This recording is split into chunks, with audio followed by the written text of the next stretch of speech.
Hello, everyone. Welcome to Reiki Radio. I am your host, Yolanda, and today's episode is actually inspired by the Seeker Circle. There are a lot of new members who have recently joined, and what I'm noticing is that there are so many people who are finding the podcast and finding the Seeker Circle who are brand new to Reiki. And so I wanted to do this conversation today, especially for all of you. And even those of you who may have been attuned to Reiki some time ago. It's often beneficial for us to reconnect to our practice in ways that maybe we have fallen away from. So I hope today's information supports all of you in your journey, and let's get into the show.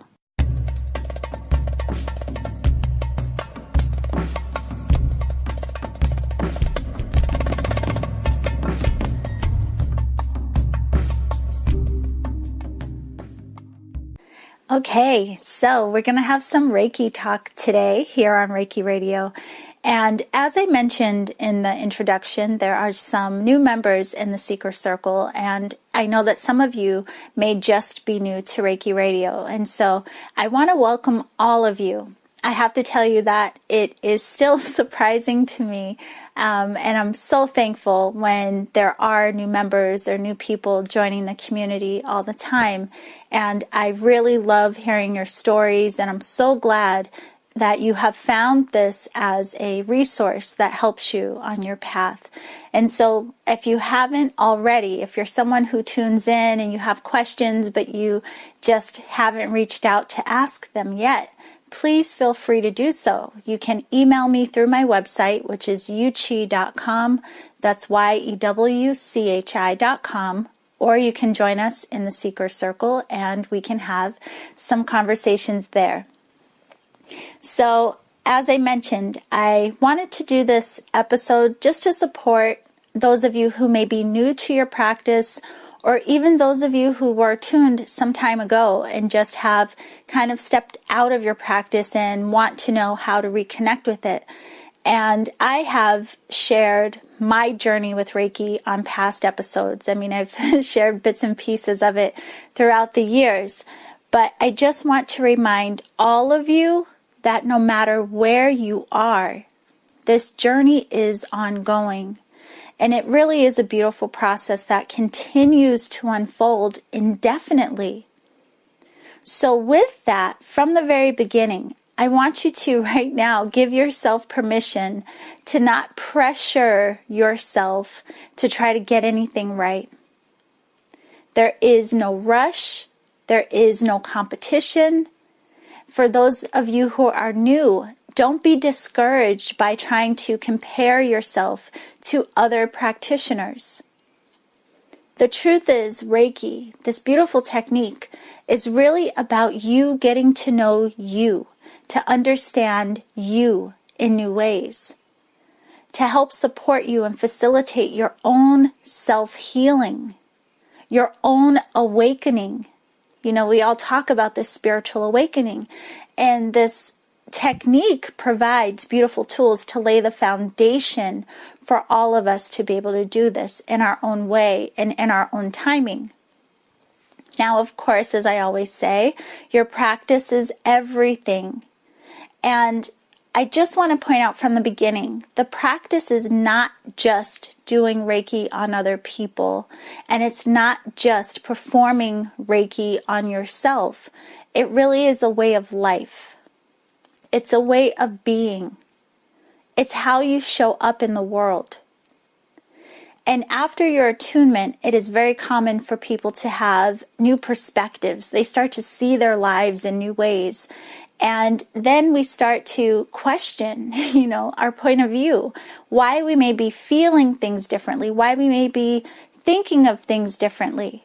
And then we're presented with choices. Well, how are we going to engage with our lives and with ourselves now? All of that is part of your practice. Your choice to show up in love.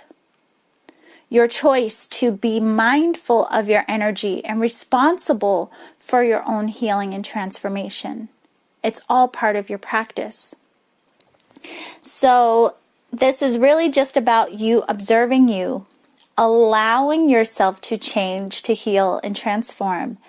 And of course, to learn, to evolve, to expand your consciousness, and really start to understand what it means to be spiritual. And again, the experience will be unique to you.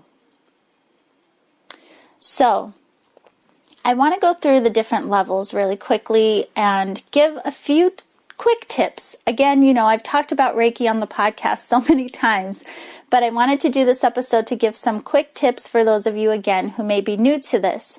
So if you have just been recently attuned to level 1, the beauty in this is that it really gives you an opportunity to get to know what it means to be energetic. After your attunement, you may start to feel energy in a more tangible way. You have the experience of feeling and sensing energy in between your hands. You may feel heat. You may feel tingling. You may feel sensations throughout your entire body. One of the best things to do when you are first attuned to Reiki is to get familiar with the energy just by sitting in it. So if you go into a meditative state and use whatever process your teacher taught you about tuning into Reiki, tuning into your life force energy, allow yourself to do that and just sit. You don't necessarily have to lay your hands on yourself. And quite honestly, that can cause a lot of confusion for people at first when they think self-healing means they have to lay hands on themselves, because you may have a hard time being the giver and the receiver. So instead, just sit in meditation. Allow your hands to just be relaxed in your lap and just notice what you see, feel, and sense as these waves of energy move through you, around you, and for you. As you begin to witness and awaken to and acknowledge the light that is you. And there's nothing to try. You release any effort and just notice, just observe, just sit there. Now, we all perceive energy differently. So some of you may sit in this space and literally feel energy, energetic sensations in different places of your body. Just observe it. Notice where it is, what it feels like. Some of you may start to get visuals. Just breathe into the energy and allow. Don't try to force anything. Notice what you see. Notice what you sense. And a big key in all of this is to journal your experiences. Take time every day, even if it's 5-10 minutes a day, to just sit in this energy, observing you, observing your energy. Kind of like the podcast that I did, the previous podcast, which was about protection. A big part of that is becoming familiar with your own field. So in level 1, that's one of the best things you can do, is just become more familiar with you. And then outside of that meditative state, you will start to notice those shifts and changes in your perspective. So again, journal whatever your insights may be.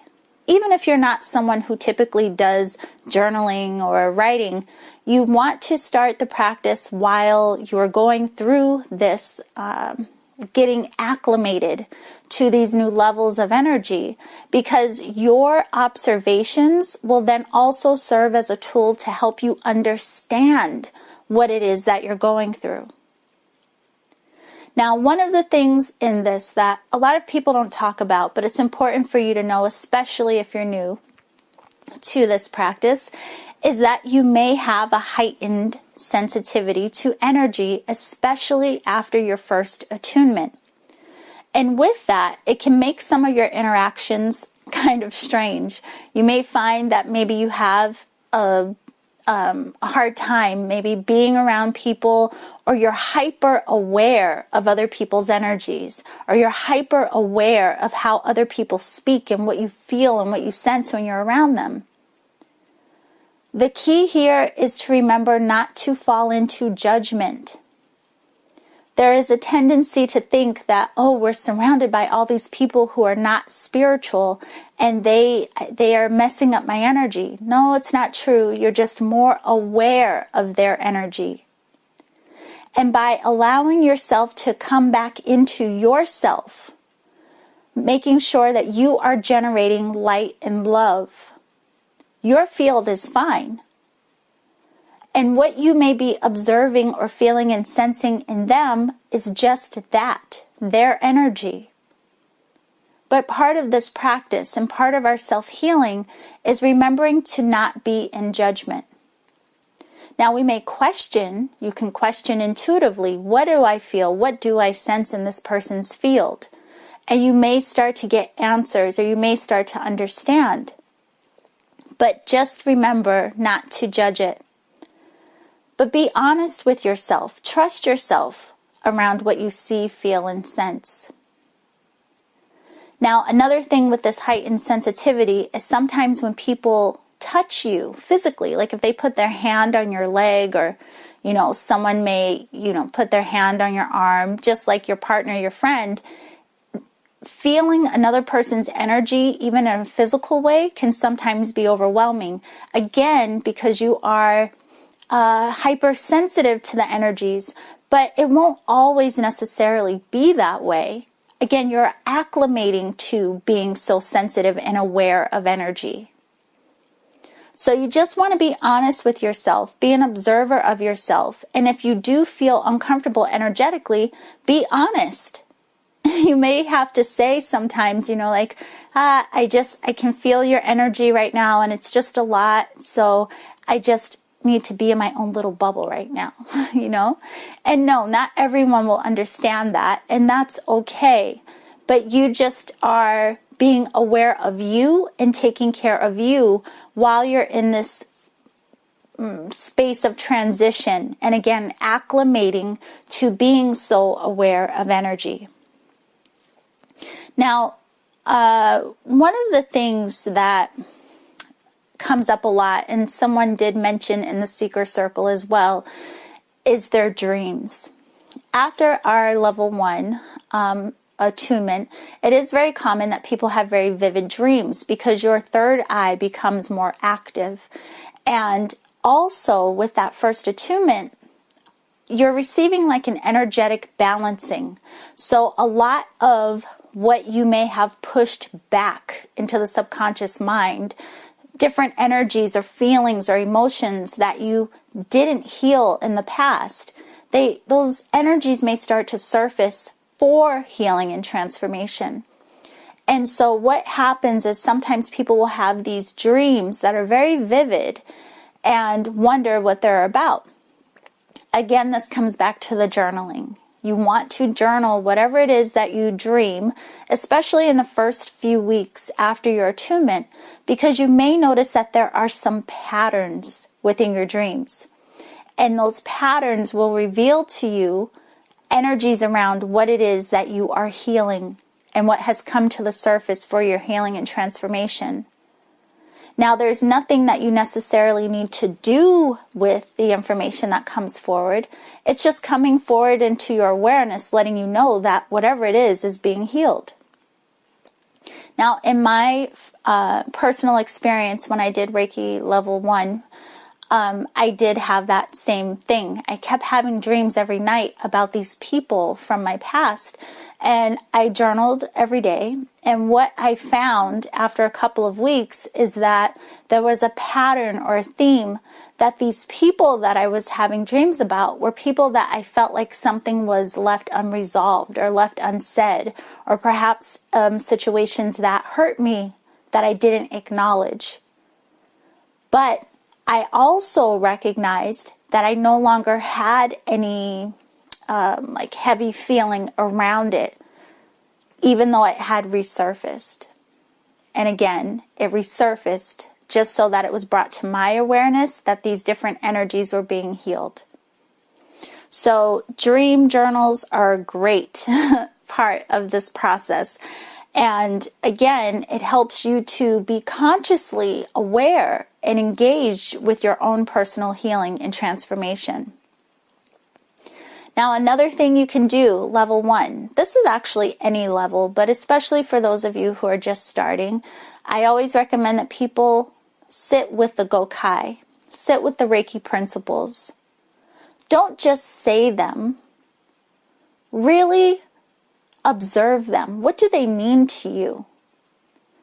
What is the energy behind these words? And one way to really engage with the principles and start to embody them and implement them into your life is to write down what they mean to you. So, take some time and write down, what does it mean to you to be free from anger, to be free from worry, to be grateful, to be diligent with your spiritual practice, to be kind to yourself? What does that mean to you?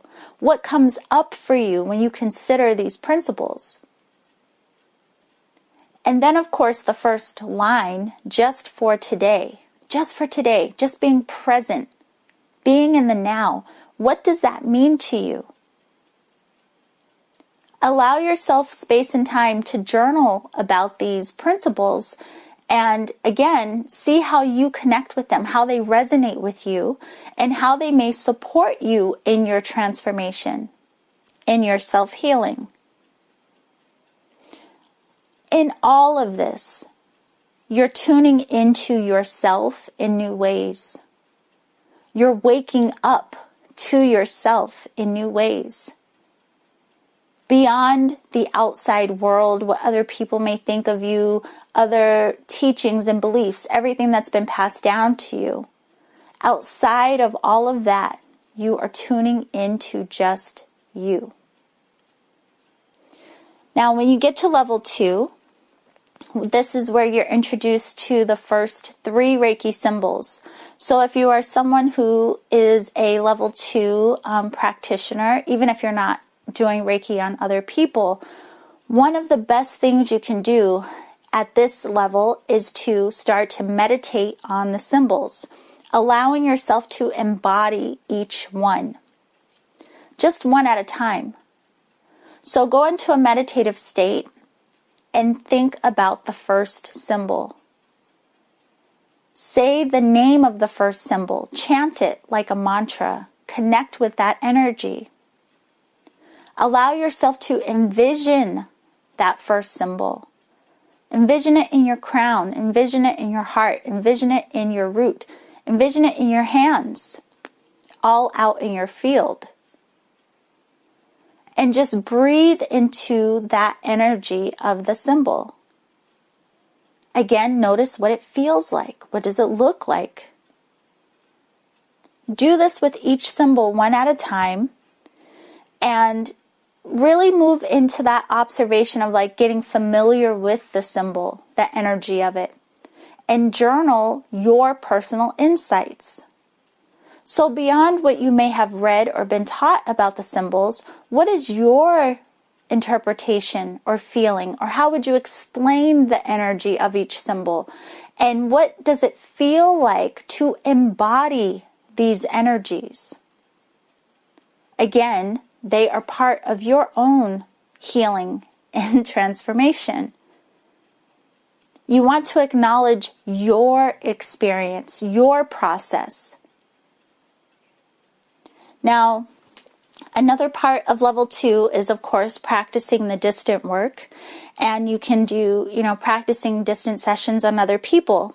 But a big part of this is that you want to consciously acknowledge that there is no separation between you and all that exists. That's the beauty of practicing the distant work, is that you recognize that there really is no distance at all.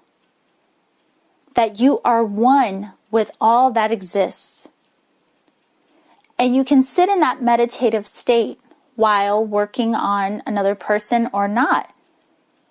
But the key is to let your analytical mind take a back seat and just observe what you feel and sense, and trust yourself Anytime your analytical mind creeps in and thinks like, oh no, you're making this up. How is this possible? Take a breath and acknowledge it's possible because I am experiencing it. No judgment. Just return to the experience, to the breath, to what you feel. And if you are working on another person, observe what you see, feel, and sense in their field, in the session. But no matter what you do, again, you're going to journal your experiences, your insights, because that is going to teach you a lot and also help you start to trust. Then in level 3, at this point, you really want to consciously allow yourself to tune into what it means to be Reiki, the embodiment of light, the embodiment of the principles. So not doing Reiki, being Reiki, living your spirituality. I actually did a podcast all about living your spirituality. You can go back and listen to that. But you, in this space, become more mindful of your self-observation, your choices, and move deeper into your process of self-healing. So it's just like the next level of your own self-healing, your own self-transformation, your own self-awareness. But again, being very aware of how you are showing up in the world, how you are engaging with the world, what it means to embody the love and the light that is you. And even if you go to level 3 and you decide to be a teacher, always remember that you are your main client, okay? Always work on you. You never stop working on you. There is no just doing Reiki in sessions. It's being what you are. It's being the love and light that you are without judging yourself in the process. Because no, it doesn't mean that all of a sudden you're this perfect, illuminated being. It means that you are now tuned into the awareness of the love and the light that is you, and you are working to allow yourself to embody that more, to show up in love more, to heal and transform whatever stories, thoughts, feelings, and ideas that have kept you out of this awareness without judging any of it. Just like I said at the beginning, it's ongoing. This journey doesn't stop. I work on myself every day. It's funny, actually over the holidays on Christmas Eve, I had dinner with some friends of mine who have been my friends for over 20 years. Their family is like my family, and I love them so much. But one of them I hadn't seen in a while, and she said to me, I want to learn how to do what you do, so, you must be happy all the time, or you must be okay all the time. And I told her, no, are you kidding me? I'm working on myself every day. With every engagement, with every interaction, I have to step into my own acknowledgement of my perspectives.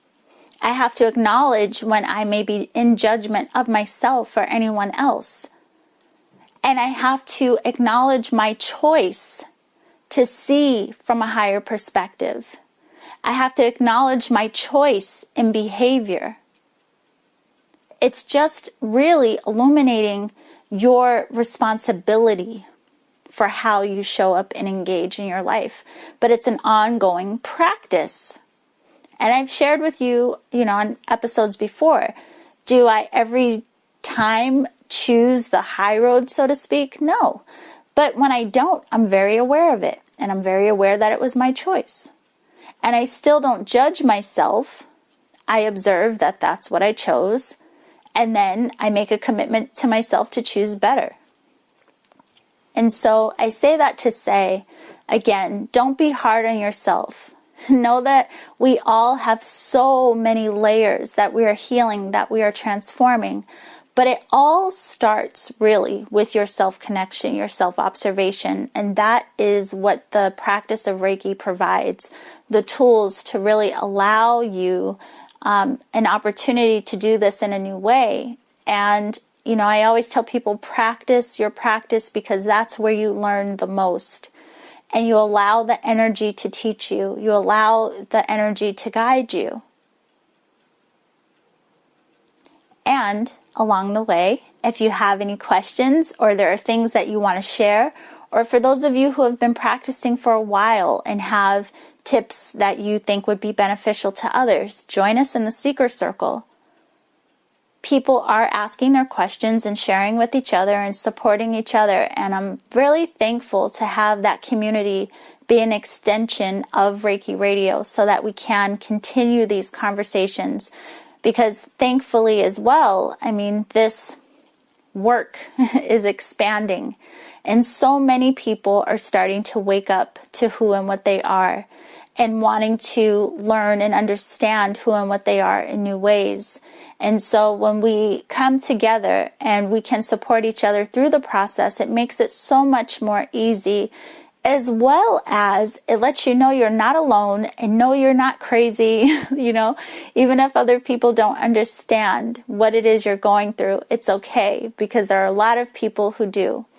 So I thank you always for tuning in. I'm so thankful that you have shown up to allow me to be a part of your journey, and I learn from each of you as well. So again, join us in the Seeker Circle, or you can work with me directly by going to my website, which is yewchi.com.